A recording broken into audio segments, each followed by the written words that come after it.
માંડવી તાલુકાના મોરીઠા કાલીબેલ વિસ્તારમાં ભક્તિ અને આસ્થાનો અનોખો માહોલ સર્જાયો હતો। મોરીઠા કાલીબેલ પર આવેલા ભવાની શક્તિધામ ખાતે વડવાઓ દ્વારા પરંપરાગત રીતે અનાજની કણી મૂકી પૂજા કરવામાં આવી હતી। ગ્રામજનો મોટી સંખ્યામાં ઉપસ્થિત રહી માતાજી પ્રત્યે પોતાની અડગ આસ્થા વ્યક્ત કરી હતી। આ પ્રસંગે ભવ્ય ડાયરોનું આયોજન કરવામાં આવ્યું, જેમાં પ્રખ્યાત કલાકાર મહેશભાઈ કલાકારે ભક્તિમય ગીતો અને લોકગીતો દ્વારા હાજર જનમેદનીને ભાવ વિભોર કરી દીધી હતી।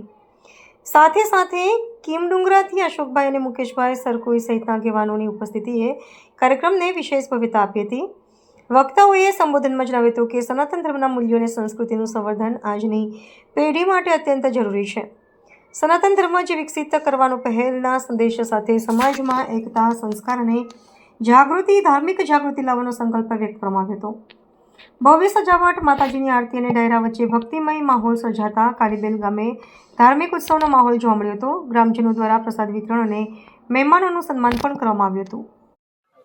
મારું નામ કમલેશભાઈ વસંતભાઈ ચૌધરી, હું મોરીઠા ગામના સરપંચ તરીકે અત્યારે ચાલુ છું અને બહુ વર્ષો પહેલા અમારા બાપ દાદા જ્યારે આ સ્થળ પર મોરીઠા કાલીબેલના સીમાડા પર આવેલ ભવાની માતાએ કણી મૂકીને એટલે કે અનાજનો પહેલો દાણો મૂકીને પૂજા અર્ચના કરતા હતા।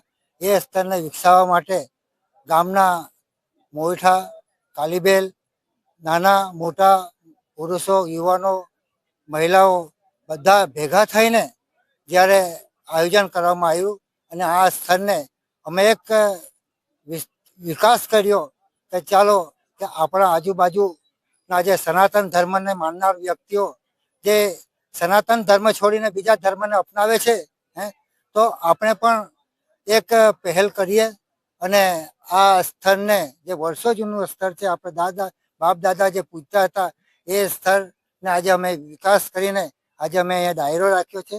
આ ડાયરામાં મહેશભાઈ કલાકાર તેમજ કિમ ડુંગરાથી અશોકભાઈ તેમજ સરકુઈથી મુકેશભાઈ તેમજ આજુબાજુથી માઈ ભક્તો અહીં ઉપસ્થિત છે અને આ અમારું એક પહેલ છે અને આવનાર દિવસોમાં પણ અમે સનાતન ધર્મનો વિકાસ વધુ ને વધુ વધે અને આ આપણા જે પ્રોગ્રામો જોઈ ને જે ભોળા આદિવાસી લોકો એ બીજા ધર્મમાં જોડાય છે એ જોડાવાનું માંડીવાર કરે ને આપણા ધર્મને જ એ પ્રોત્સાહન આપે અને આપણા ધર્મમાં જ જોડાય, એ જ આશા છે। આજે અમે અહીં અમારી એક પહેલ છે ને આજે આ અમારો પ્રથમ ડાયરો છે।